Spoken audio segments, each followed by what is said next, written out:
Transform all your company's milestones, big or small, into impact with Impact Hero. Whether it's a sale, a new hire, a demo booked, or anything else, with Impact Hero, you automatically generate a gift that matters, like a tree planted, a kilo of plastic recovered, or a piece of coral reef restored.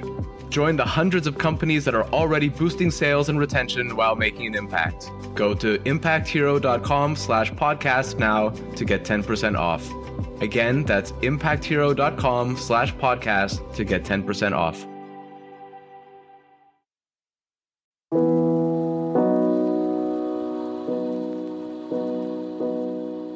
Welcome to another Climate Tech podcast, interviews with the people trying to save us from ourselves.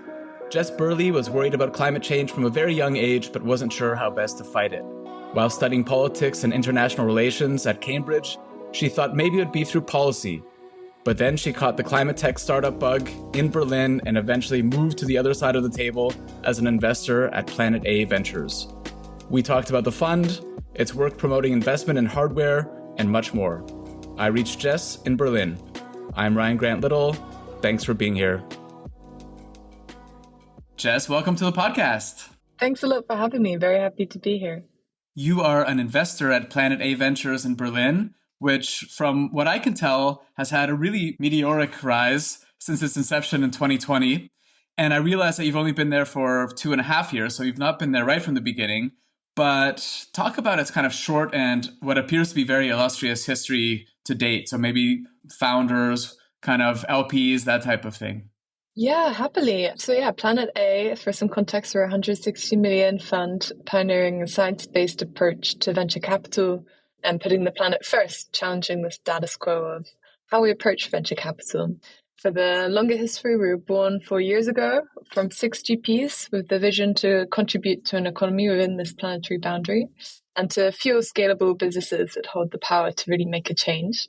And what makes us unique is our approach to bring science to the world of impact investment. So we have an in-house science team who deep dive into the life cycle assessment, the LCA, as part of the due diligence. So for those unfamiliar with the term, these are assessments that scrutinize the resources, material flows, and emissions from extraction of the raw materials through to production, transportation, usage, and end of life. And so this really rigorous approach helps us to identify the game changers in this economic transformation and also helps our portfolio companies as the quantification in the form of this final white paper can help them with actually having more credibility to their claims of sustainability when going into sales or hiring talent or raising future rounds and media and PR. And we're also true to our word in that we give veto power, one of the first VCs to give veto power to science in our investment decisions. So if there's not a significant positive environmental impact, the deal is off. So that's really one part of the vision. And the second major part, as I mentioned, is to really fuel these green tech superstars and enable them to make a change. So we also have indexed heavily on our platform team. So they're supporting with all sorts of parts of building these companies, from the hiring and the talent to comms and brand and ecosystem or network. As the GP team themselves, as experienced founders, they have a lot of, built a huge network across industries through their experiences, and also in our LP base, as you mentioned, contains some of the serial entrepreneurs of Europe, from Trivago, HelloFresh to Zalando, and many more. And then we also have industrial connections and corporates, so like BMW, KfW, IFA, Allianz, Rivet, these sorts of names, so we can really connect the portfolio companies to those where it makes sense, right, for market access or problem solving, sparring on certain topics or whatever they need. Okay, so very much the German who's who behind it. 6 GPs, that's a lot. I've never seen so many GPs, I think, launch a fund. Are the GPs also exited founders? Yes, they are, most of them. And then we also have Lena, who's head of impact. So her background's pretty different. And then she's coming more from the policy, green tech policy, working in and outside of government and NGOs for the last many decades, and is really the expert in LCAs. I'm really fascinated by this idea of the scientific person on the team kind of having the veto power. I'm used to seeing this as like a compliance person having the veto power. How is that? I mean, is this unique? Is this something that other funds have done? Or is this kind of just the way to show your chops as being a very science-driven fund? I think some other funds have done it, but absolutely it's our way of showing that we're really committed to this. And we also are an Article 9 fund, so it means that we are legally bound to consider environment as a major part of the decision-making process. And yeah, as mentioned, we're doing these life cycle assessments. So we have that as part of the DD ahead of the investment decision. Article 9, is that like an EU regulation, or where does that come from? Is that like a requirement to get access to some of the EU funding? Exactly, spot on. It's part of SFDR and it's the highest level you can get. So what we call the dark green, there's also Article 8, Article 7, Article 6, and it's essentially just proving out how much you're really taking environment into consideration. And as you said, unlock some capital as well. Amazing. Oh, that's really cool. I wasn't familiar with that. You're also one of the, I would say, handful of climate VCs out there that really understand the importance of hardware and how important hardware is to kind of, moving the needle on the climate side of things, and also about how to invest in it. Andreas Schwarzenbrunner from Speedinvest was on the show recently. And I know Speedinvest, along with Norrsken VC, were your co-authors of a playbook for climate hardware. I talked to him a bit about that, and so listeners can go back to that episode to hear more about it. But I'm curious about how that partnership came about. So, I mean, I'm used to seeing VCs cooperate on deals, but not as often on things like this. And just interested to hear about how that came together. Yeah, thanks also for the kind words. We're trying our best in hardware, and I think some other funds are also really successful here. And it started that we were all essentially facing the same problems, right? That this is quite untrodden territory for at least climate hardware. There's been great cases of deep tech hardware in other sectors, but climate hardware is relatively new post the sort of first clean tech 1.0, which didn't go so well. And we were inspired by other sort of metrics for software that are out there and felt there was such a big hole for the hardware ones. And so we at Planet A decided to build one, and at Norrsken, I think, and Speedinvest, they were also thinking of building one. And we're friends, so we were talking about this and realized why we'll create sort of competitive ones when we could collaborate and bring that all together. So I worked on it with a handful of others from these two funds and from our fund. But it's really wider than just the authors. I think there was a huge community effort that came into this, as none of us are claiming to be the experts. There are so many contributors, and we had dozens of interviews with key founders and investors who had been in this space for many years. And we did actually a survey also with over 100 investors and I think almost 150 founders, and then also drew on historical data from Net Zero Insights. So it's a market intelligence platform. And from that, we got from 2015 to 2023 a huge pool of, I think, 3,000 or 3,600 climate hardware funding announcements. So we could really draw on how they built the capital stack and how they progressed. And so the end result was this hardware playbook, which we also made a bit more qualitative to complement our friends at other funds who were also building more the quantitative metrics that they wanted to hit. We found out others were also working on this at the same time and decided to collaborate again in doing something complementary. So ours is really meant to be like the handbook that goes a bit more into depth on the qualitative industry insights and bring resources and learnings for the sector. Very cool. What kind of feedback are you getting? So I'm sending this out all the time to climate hardware founders and treating it as sort of like a Rosetta Stone to understand how to talk to investors about the subject, because I think that there's really some translation that needs to happen there. And it's been, I think, well received, but I'm wondering, as the authors, what kind of feedback you're getting about it.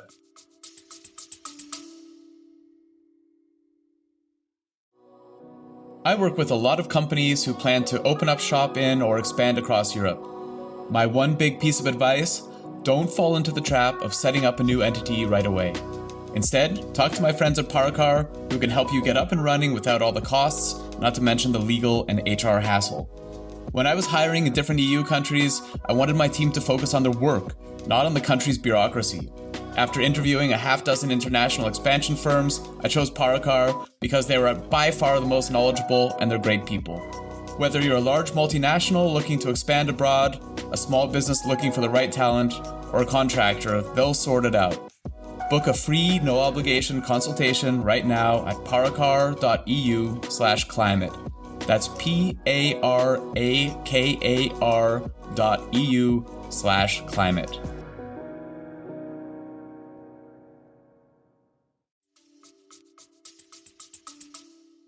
Amazing. Thank you for spreading the word. I'm really happy. We're all thrilled with the reception. I think it meant the world to all of us that people actually working on this, who are really the superstars in this story, find it helpful. That's really the intention. That's really, really rewarding. In terms of like breakdowns, it's actually published on Notion, so we cannot see who exactly is reading it. But in terms of click through, it seems like it's been very popular in the climate circle for founders and investors. And then I also have been myself publishing more digestible parts. It's a very long playbook and trying to summarize it and get people a bit of a teaser so they can dive deeper into the hardware, which generally also got really good reception. So yeah, really happy so far. You have years of content ahead of you that you can use on social media and stuff to all drive it back to this like main, anchor asset that you've got there, because there's so much in there. And I mean, I did try to read the whole thing in one go once, made like a pot of coffee, and then I was like, okay, no, this is just too much here. but super valuable stuff. You've already kind of mentioned some stuff around LCA, like life cycle analysis. And I mean, it kind of fits in with one of my favorite topics that I've been working on for a long time, impact measurement. And I come from the impact investing world, so working a lot with social entrepreneurs over the years and helping them to kind of figure out the best way to communicate their impact. And I've noticed a lot in kind of the work that I do with climate entrepreneurs these days and with investors that they struggle with it, or it could be kind of a new concept with them. I wonder if you could talk a bit more about kind of the broad work that you do in impact measurement at Planet A. Yeah, absolutely. Maybe to start with the LCAs, because they're not like traditional LCAs. In the traditional LCA, you have your MacBook, for example, and all of the data points on that, but we're really projecting into the future how this product is going to be and also how it's going to affect the broader environment. And so we do consequential life cycle assessments. So it considers the indirect, the secondary, the tertiary consequences of these innovations, such as on the market or supply chain reactions. It's a bit more of a forward-looking approach and puts it into more of a system context. And so that's the approach. And we do that post-investment, although we do like a sort of pre-LCA type of assessment before we invest as well, to make sure that it will be a very positive, significant impact. And I think there's different approaches here. It's a lot to ask a single founder to do that kind of assessment for themselves. That's why we're doing it for them. And we try to take as little of their time as possible and just giving us the data, handing it over, and then we produce it for them. And for a founder, we wouldn't expect anything like that kind of rigor, as they have a lot of things to do. But then I do also think it's pretty important to also help them with greater credibility. As I mentioned earlier, everyone nowadays claims that they're sustainable, so having some data behind it is pretty relevant. And then we're also working with them to set KPIs for the portfolio companies. And that's very different for different companies, right? Because we're also looking beyond just carbon. We're really taking a holistic view, actually using the planetary boundaries concept, which looks at green tech very holistically, and the biosphere is endangered by like multiple interacting crises, unfortunately. And so we really want to take into account all of these. And so then these KPIs can feed into how they're building their business, and it helps us to keep on track of what impact they're actually having. And it's actually something that the founders ask for. It's really helpful for them to identify broader risks, as if we accept that many, I think, of your listeners probably will, environmentally harmful materials and products are increasingly going to be on the chopping board with policies coming in and with public scrutiny and so on. Then having a team of specialists to support you and warn you against sort of locking yourselves to these materials or products that will actually be extremely difficult in the future can be very helpful. But in terms of direct advice for the founders, I'm I'm not sure I can support that. I can just give light on what we're up to at Planet A, I'm afraid. It's interesting. I mean, what you're kind of pointing to is that climate risk is increasingly business risk, right? And so looking down the road at materials and that type of thing and having a supply chain that's dependent on a particular material that might be, unavailable in the future or have high tariffs because of, the scope 3 emissions that are associated with it or all these kinds of things is something that I think 99.9% of businesses probably don't have on the radar and probably, contributes to being some of your secret sauce as a long-term investor, like looking out, many years. I think that's really interesting. Do you publish your results on this or your methods for other investors or companies to use? Is this you have a part about impact reporting and the playbook, but how transparent do you get with this stuff? Yeah, extremely transparent. So and thanks again for the kind words, all of the LCAs are on our website, so you can go through all the data. I think this is really part of the science mission, right, is to be peer reviewed and transparent. And that's really part of the culture of science. And so we're trying to, embody that and be very, very open about how we're doing it. And also be part of the movement. I think there's a lot of impact VCs now coming into the scene, and we like to collaborate with the impact teams between the different VCs. And there's often a slightly different approach, which is fine, but it's good that everyone is at least trying to find some way of measuring it and making it more quantitative. I think that makes a lot of sense. So again, kind of looking ahead, are there specific areas that you, from your perspective as an investor, are there specific areas that you're super excited about right now or certain kind of topics or themes that you think have really high potential? Yeah, so I'm particularly looking at energy. I think there is a lot going on in energy at the moment. We're loving long duration energy storage or baseload energy potential. But one that came up recently is geological hydrogen, which has this promise of natural pools of hydrogen below the Earth's surface. And you can use supposedly oil and gas equipment with a bit of modification to extract it at low cost. On the one hand, it's remaining largely unproven. There's only one site that's operational. But on the other, a company called Coloma in the US has raised many millions to try and buy out the land rights and create opportunities on them in the interesting areas, at least. And then there's also more stimulated geological hydrogen, which requires a catalyst to stimulate the natural processes and speed up the production of hydrogen. That's already happening actually with certain rocks below the surface. I think it's very binary outcomes, right? It's still very unproven. And there's still some skepticism from experts on the techno-economics working out and the leakage potential from the impact side. So very still early days in looking into this, but that's sort of what's been on my plate recently. And then I'm also looking across transport and a few other topics like impact measurement and climate risk, heating, cooling, data centers. In general, every topic in climate is covered by someone on the team, but we sort of split between sectors so that we can develop a little bit more expertise. And after we see the same sort of companies over and over and dive into those markets, have a greater ability to assess them. Yeah, data centers, which, a few years ago seemed like it was very easy to have kind of green data centers and offset all of that. And then comes along AI and the processing power and the energy that's required for that is through the roof. And you have Microsoft, I think last year, 30% more CO2 emissions just because of AI. So that's all of a sudden a topic again with these data centers. Absolutely.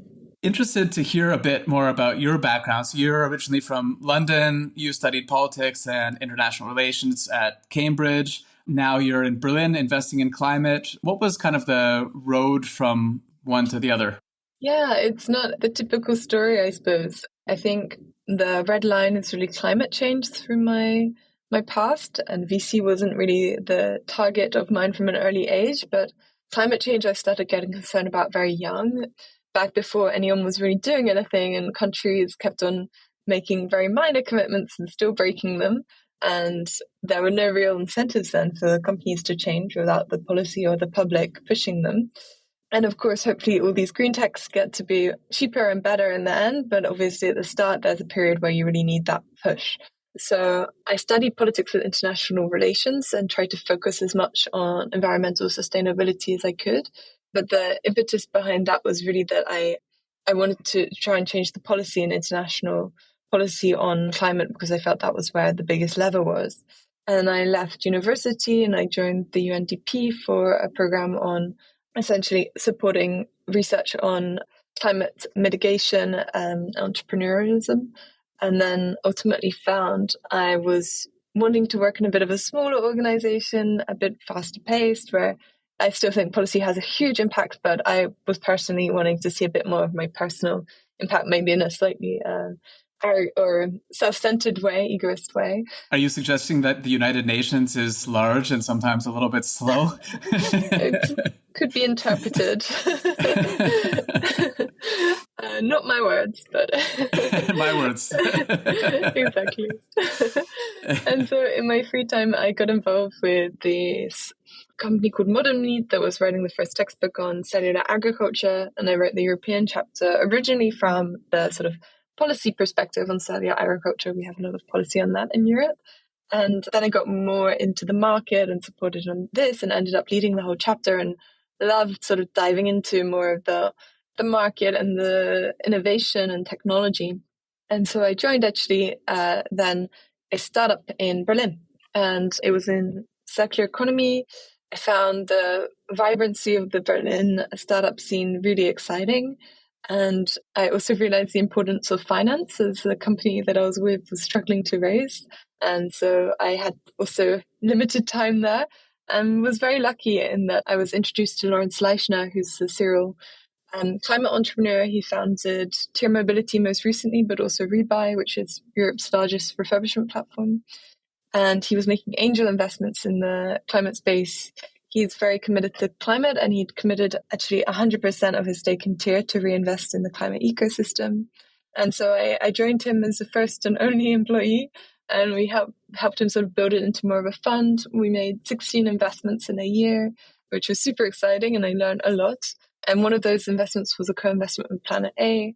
At some point, I wanted to work with someone a bit more full-time. Lawrence has an incredible skill to juggle many balls, but he's obviously was at the time running Europe's fastest growing climate unicorn. So you can imagine that he has only so much of time to commit to the fund.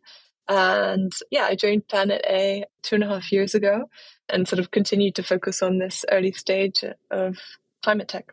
I'd be interested to just dive in a little bit on the EU climate policy stuff, because I see that you've published on this. You've got an interest in this, and I guess that fits also with the stuff you're studying at Cambridge. I know that in 2022 you're writing about being bullish on, well, actually just in the new year in 2023, looking back on 2022, and I wonder. I mean, since then, a bunch of things have happened. We've seen kind of the watering down of some of the policies and stuff like that at the EU level, largely driven by lobby groups like farmers' lobbies. And I wonder, if you took yourself from then publishing that January 5th, 2023 to now, how have things changed? What are you less bullish on? And maybe what are you more bullish on, if anything, from the European standpoint? I could talk about this for hours. I think to try and get high level, I think the road to progress is never straight. So there's always going to be some backslides and twists and turns. The farmer lobbies in particular, I think, were quite foreseeable, but actually the legislative acts that they put in place are extremely broad, and I'm very excited by them.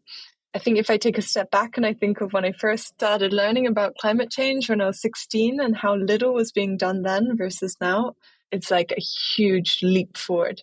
But then in the more sort of current atmosphere, it's really scary that, I think Trump is potential to get into power. The EU has deprioritized and downgraded its climate ambitions over the next 5 years.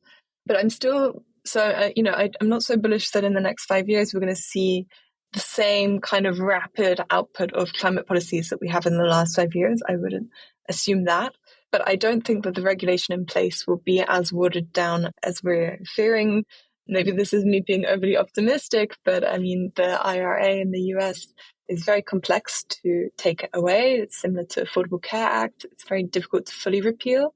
And there's a lot of industry support. There's a lot of red state support because they're getting a lot of carrots and no sticks. And then there's also some, more typically industries that support Republicans who are very much in support of this because it's helping with certain aspects of energy production and critical mineral processing and reshoring certain industrial processes. Then in the EU side, the Fit for 55 package and the Green New Deal, I think both have very intricate legislative frameworks. So it's really difficult to repeal and very robust financial backing as well. So yeah, as mentioned, I think these will stay in place. I think on a wider picture as well, like very bullish on extreme growth in green tech. Like we can see the prices, the cost curve for renewable energy in particular has been extremely rapid, and the growth of it also. But then if you look at fossil fuels, they've actually not decreased. So it's just enabling us to consume more. And that's to be expected on the global scale as we're, developing still many parts of the world and growing as a global population. That being said, it's still concerning, right? That like we're not actually cutting still. So we're still in this phase of growing and at least cutting greenhouse gas emissions, that is, not development. And I think that's a really difficult balance still. Yeah, it's tough because we're working against the clock and we don't exactly know when the buzzer goes off. But I like that. The Inflation Reduction Act, all carrots, no sticks. That could be, if we should send a copy of this to Kamala, and that could be a way to promote that in some of the red states as well. And just more on a broad perspective, you mentioned this already with kind of like the hypergrowth and climate stuff.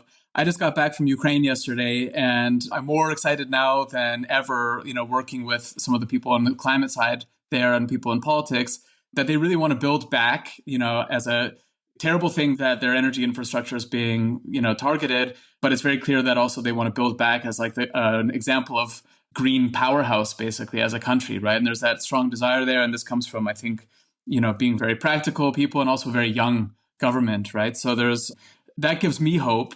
That gives me optimism. And I wonder kind of, as someone who has been worried about climate change from a very young age, and as you see this stuff every day, and it's hard, for people like us to kind of not see some of these trends, what gives you optimism? It's a great question. And it's so incredible to hear that from someone who's been to the front line, that's such a big part of their ambition and what's giving them optimism. I think it wasn't always that I've been completely optimistic. I think when I was studying it, especially, it was very pessimistic outlook in that there was so little being done and all the scientists constantly warning of the huge red flags in the environment. But nowadays in my current role, I find huge optimism in seeing the incredible talent working tirelessly every day to fight this challenge. And the transformative, often seemingly magical technologies that they develop and their dedication is so inspiring. I feel so grateful to work alongside them and be a minor part of that journey. So that's where I really get my optimism. That's a great answer. That's why I started the podcast series, because I realized, having these conversations, there are so many people doing the most important work in the world. And they're so often the ones who, are not on a podcast. And meanwhile, there are 500 founder podcasts about the next whatever person who just created a new SaaS accounting platform that's become a unicorn and stuff like that, talking about how great they are and doing all this self-promotion.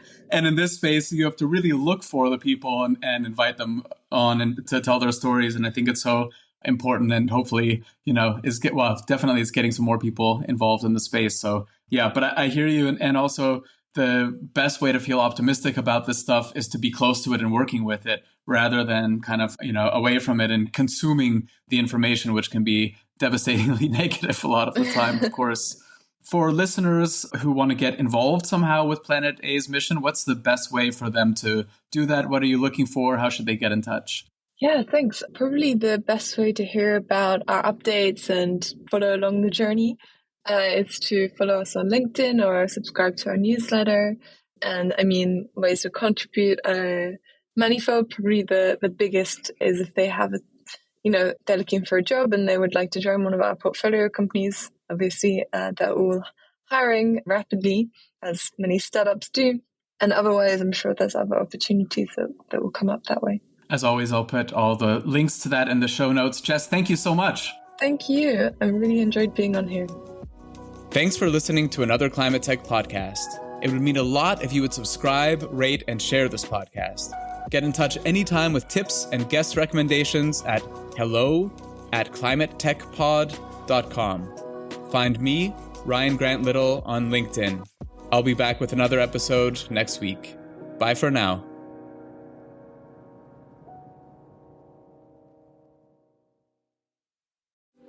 This episode is supported by Grizzle, B2B content to create and capture demand. I first met Grizzle's founder, Tom Watley, 5 years ago at a conference in Dublin.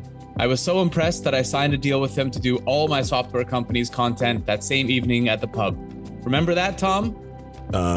Kinda. And they're still doing it 2 years after we sold the company because the new owners love Grizzle as much as I do. If you sell B2B, book 30 minutes in Tom's calendar at grizzle.io/climate. That's GRIZZLE.io/climate.